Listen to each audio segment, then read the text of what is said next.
Hello and welcome to another episode of Evolve by Erica, the podcast. I am your host, Erica Polsinelli. We are here to talk about all things spiritual, 5D, high vibrational, aligning you with your highest self, allowing you to live your highest life path. Welcome and come on in. Hello, guys, and welcome to another episode. I'm so excited to be here. And today I want to talk about the question of what does success mean for you? What does success look like for you? So this is a very interesting question that always brings me back to my center. And I do this very, very often. So as someone who has very clear plans of where I want to go and where I want Evolve to go, it's always so grounding to come back to that question, because in the life that we're living right now, we're on social media, we're seeing a peek into everyone else's life, what they're doing, how they're living, what they have, where they are, where they're going, where they're traveling, how they're spending their time and their money. And we can get so confused about what's truly important to us. And this practice is all about the unbecoming of who society has made us, who maybe even our parents have created us, and coming back to the soul that we are meant to be here on earth.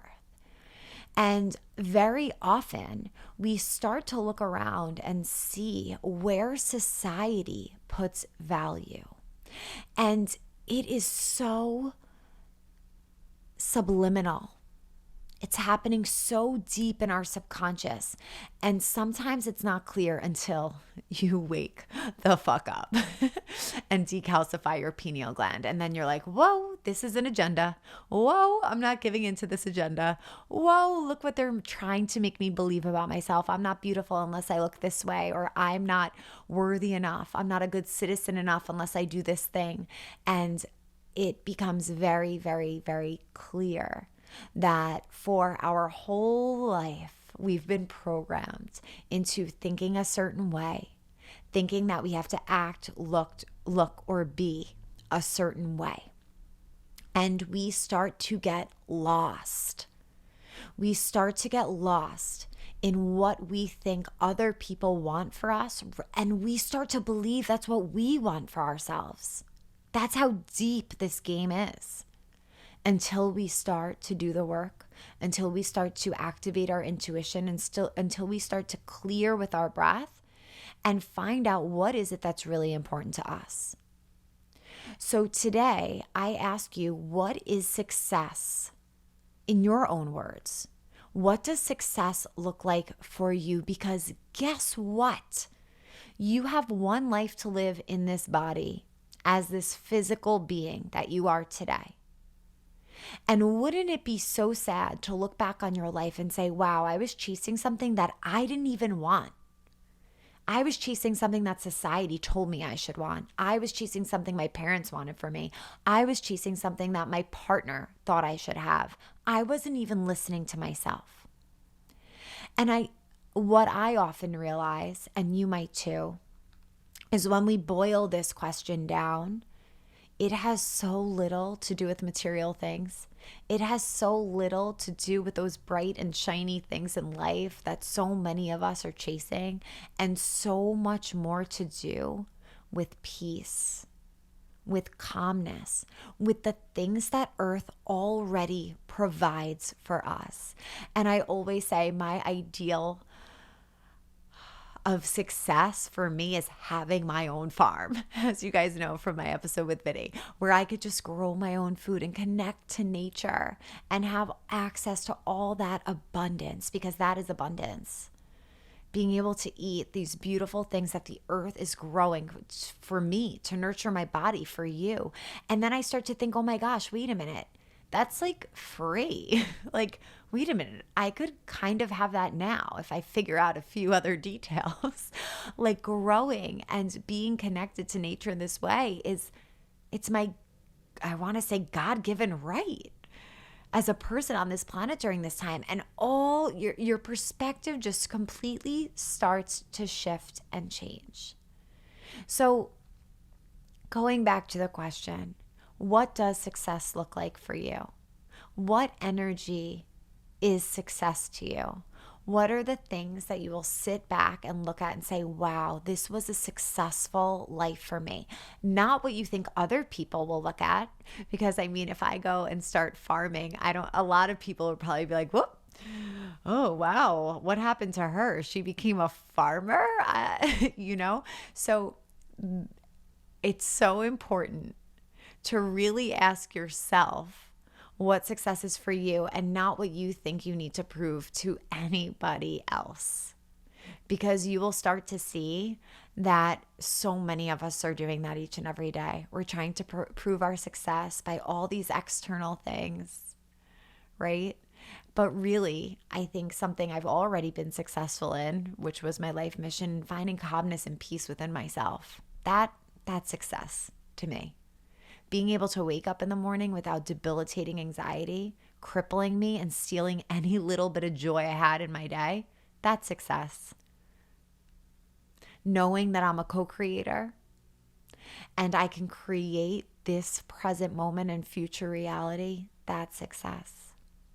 So I challenge you today to look around at your life, find evidence of your success, because I promise you, there's definitely evidence of it already happening, already living right in front of you. And maybe by asking yourself that question, you start to make some changes. You start to maneuver some things around.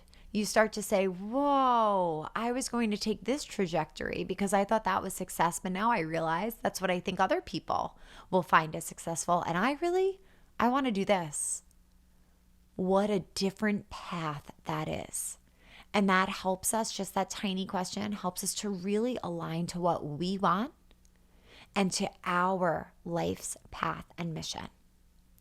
So I know this was short and sweet, but I think it's profound. I think it's so helpful. And it's something that has helped me always stay grounded, keeping my vision and purpose really, really clear. And I hope that it does the same for you. And when I talk about success in my example with the farm, that's just one way I think of success. But there are, of course, so many different ways we could succeed, right? We could succeed by helping other people. Every day that I get a DM or an email saying how this practice helps them so much, that's success to me. And very often, I think a lot of what we see in the world is, I think the word is clout. Like we see just so much like buzz, and we feel like we need this whole big energy around things to be successful, when really it's in these small acts. And like you could still reach for the sky, and I still hope and set intention to reach millions of people to help them here. But knowing that I have success right here, exactly where I am right now, is so grounding, and I know that you do too. So taking those moments to bring you here and now, how are you successful in these moments? And what does success long-term look for you? What does that look like long-term? Just helps to ground us, helps us to bring us back into our aligned path and no one else's, because this is our life and we should have the autonomy to choose where we're going in this lifetime. And I hope that this conversation helped to align you to that. I hope it gives you a perspective change today, where you realize that that chase we're after may not be what our soul really wants. And it may be something so simple in the here and now. So thank you so much for joining me for this conversation. I hope that it brings you peace and enlightenment, and I hope you have a beautiful day. Sat Nam.